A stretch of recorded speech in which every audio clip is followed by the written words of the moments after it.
السلام عليكم ورحمة الله وبركاته. الحمد لله نحمده ونستعينه ونستغفره ونؤمن به ونتوكل عليه ونعوذ بالله من شرور أنفسنا وسيئات أعمالنا. من يهده الله فلا مضل له ومن يضلله فلا هادي له وأشهد أن لا إله إلا الله وأشهد أن محمدا عبده ورسوله. أما بعد. அன்புக்குரிய சகோதரர்களே, அல்லாஹ்வுடைய இறைநேசர்களே, இன்றைய நமது மார்க்க நினைவூட்டலில் முதாஅஃபத்துல் ஹஸனாத், நன்மைகள் இரட்டிப்பாக்கப்படுகின்ற என்ற செய்தியை அல்லாஹ்வுடைய தூதர் நபிகள் நாயகம் ஸல்லல்லாஹு அலைஹி வஸல்லம் அவர்கள் சொன்ன செய்தியை நாம் நினைவுபடுத்தலாம் நினைக்கின்றேன். அன்புக்குரிய சகோதரர்களே, பொதுவாக நாங்கள் செய்யக்கூடிய நன்மைகள், இபாதத்துகள், அவைகளுக்கு அல்லாஹ் தஆலா நாம் செய்கிற எண்ணத்தை பொறுத்து, நியத்தை பொறுத்து அல்லாஹ் தஆலா அதை இரட்டிப்பாக தருகிறான். எனவே நாம் ஒரு அமலை செய்வோம், ஒரு இபாதத்தை நாம் புரிவோமையானால் அந்த அமலின் மூலமாக இறைவன் பன்மடங்கான அடிப்படையில் அந்த நன்மைகளை இரட்டிப்பாக்கி அதனுடைய நன்மைகளை இரட்டிப்பாக தருகின்றான் என்ற செய்தியை ஸல்லல்லாஹு அலைஹி வஸல்லம் அவர்கள் சொல்கிறார்கள். ஆக அன்புக்குரிய சகோதரர்களே, அந்த செய்தியை நபியுல்லாஹி ஸல்லல்லாஹு அலைஹி வஸல்லம் செய்தி என்ன? عن ابن عباس رضي الله عنهما عن رسول الله صلى الله عليه وسلم فيما يروي عن ربه تبارك وتعالى. அதாவது இப்னு அப்பாஸ் ரலியல்லாஹு தஆலா அன்ஹு அறிவிக்கக்கூடிய ஒரு செய்தி, இன்னல்லாஹ கத்தபல் ஹஸனாத் வ ஸய்யிஆத், அல்லாஹ் தஆலா நன்மையான விஷயங்களையும் நன்மைகளையும் தீமைகளையும் அல்லாஹ் தஆலா எழுதிவிட்டான். சும்ம பையன ذلك, எழுதியிருக்கின்ற அதை பற்றிய தெளிவையும் அல்லாஹ் தஆலா தெளிவுபடுத்தி விட்டான். எனவே ஃபமன் ஹம்ம பிஹஸனத்தின் ஃபலம் யஅமல்ஹா, எவர்கள் ஒரு நன்மையை செய்ய வேண்டும் என்று நினைத்து, நன்மையான காரியத்தை செய்ய வேண்டும் என்று நினைக்கின்றார்களோ, நினைத்து ஃபலம் யஅமல்ஹா, நன்மையை செய்யவில்லை என்று சொன்னால் கதபஹல்லாஹு இன்தஹு ஹஸனத்தன் காமிலத்தன், அவனுக்கு பரிபூர்ணமான ஒரு நன்மையை செய்ததாக இறைவன் எழுதி விடுகின்றான். அப்போ நன்மையான காரியத்தை செய்ய வேண்டும் என்று நினைக்கிறான், ஆனால் செய்ய முடியவில்லை.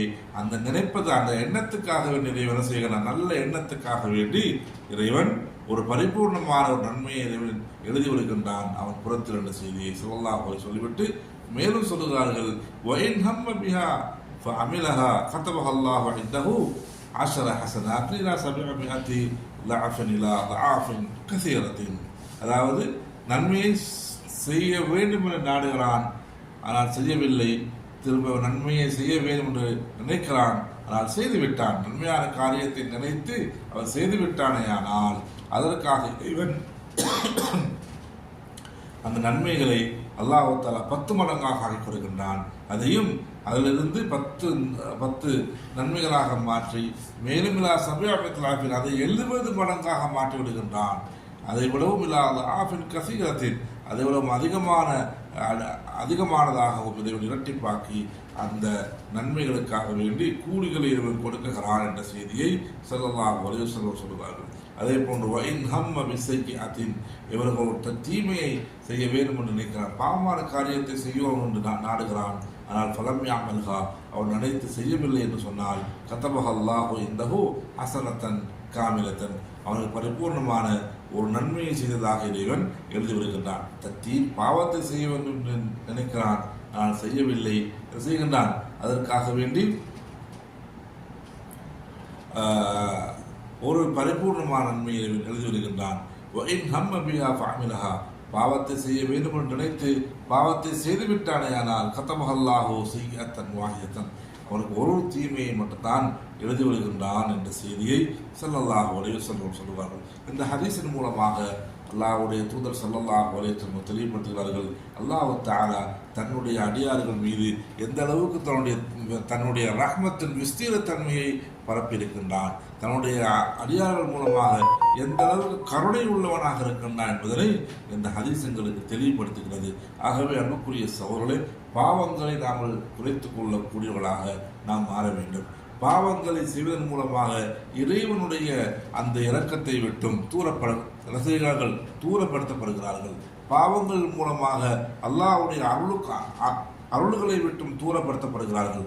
ஆனால் அவர் பாவத்துக்குண்டான தௌபா, இஸ்திக்ஃபார் போன்றவர்களை செய்து நன்மையான காரியங்களை செய்வதன் மூலமாக அவன் இறைவன் பக்கம் மிக நெருக்கமாக கொண்டு வரப்படுகின்றான். எனவே ஹதீஸிலே சொல்லப்பட்ட அடிப்படையில் அவன் பாவங்களை விட்டுவிட்டு நன்மையான காரியங்களை செய்ய வேண்டும் என்று நினைத்து அவன் செய்யக்கூடியவர்களாக நாம் மாற வேண்டும். நாம் 2 ரக்காத்துக்களை தொழுவதற்காக அவன் நினைக்கின்றோம். ஆனால் நாம் தொழக்கூடிய வாய்ப்பு கிடைக்கவில்லை என்று சொன்னால் அதுக்குடைய பரிபூர்ணமான ஒரு நன்மை இறைவன் தருகிறான். நான் செய்துவிட்டோமே ஆனால் அதற்கு 10 நன்மைகளாக மாற்றி அதை பன்மடங்கு 700 மடங்காக மாற்றமல்லாமல் அதைவிடவும் அதிகமான மடங்குகளாக மாற்றி இறைவன் கூலி தொழுவதற்காக காத்துக் கொண்டிருக்கின்றான். எனவே நாம் ஒவ்வொரு நாளும் குர்ஆன் திலாவத்துக்களை ஓத வேண்டும் என்று நினைப்பது மாத்திரமல்லாமல் நான் நினைப்பதை மற்றவர்களாக ஆக்கி அதை இந்த ஹதீஸ் மூலமாக சொல்லப்படுகின்ற அடிப்படையில் நான் நினைத்து அப்படி விட்டுவிடக்கூடாது. நாம் நினைப்போம் அதை உடனே செயல்படுத்தக்கூடியவர்களாக நாம் மாறிவிடுவோம். அல்லது நாளைக்கு செய்வோம், நாளைய மறுதினம் செய்வோம் என்று நாங்கள் தள்ளி போடுவோமே ஆனால் எங்களுக்கு எந்த நன்மையான காரியங்களையுமே செய்ய முடியாமல் போய்விடும். நாம் சொல்லப்பட்ட விஷயங்கள் எல்லாமே பிரத்யேகமான நன்மைகள். துஆ தொழுகையாக இருக்கலாம், ஒருவருக்கு உதவி செய்யக்கூடிய விஷயங்களாக இருக்கலாம், சதக்காவாக இருக்கலாம், துஆ பிரார்த்தனை செய்வதாக இருக்கலாம். இவைகள் அனைத்துமே பிரத்யேகமான தன்னுடைய மர்மை வாழ்வை மேன்மைப்படுத்தக்கூடிய அடிப்படையில் இருக்கக்கூடிய அதாவது பிரத்யேகமான நன்மைகளாக இருக்கிறது. ஆனால் கடமையான விஷயங்களை பொறுத்தவரையில் அதற்கு நாம் கண்டிப்பாக நேரங்கள் நம்ம அவசியம் நாம் ஒதுக்கியாக வேண்டும். எந்த விதமான காரணங்களும் இல்லை, எந்த விதமான காரணங்களையோ எந்த விதமான சாட்டுகளையோ சொல்லி இறைவனத்தை தப்பிவிட முடியாது. தொழில், வேலை இப்படியான காரணங்களை தவிர்த்துவிட்டு நாங்கள் கடமையான விஷயங்களை இறைவனின் மீது கடமையான விஷயங்களை கண்டிப்பாக செய்ய வேண்டும். நாங்கள் அதற்கு மேலதிகமாக பிரத்யேகமான முறையில் இந்த நன்மையான காரியங்களை நாம் செய்து இறைவனுடைய அன்பையும் இரக்கத்தையும் நெருக்கத்தையும் பெற்று சுவர்க்கத்துக்கு தகுதியாக மாறுவதற்கு வல்லவன் அல்லாஹ் தஆலா எம் அனைவருக்கும் அருள் புரிவானாக. வாஹர் தஅவானா அல்ஹம்துலில்லாஹி ரப்பில் ஆலமீன். வஸ்ஸலாமு அலைக்கும் வரஹ்மத்துல்லாஹி வபரகாத்துஹு.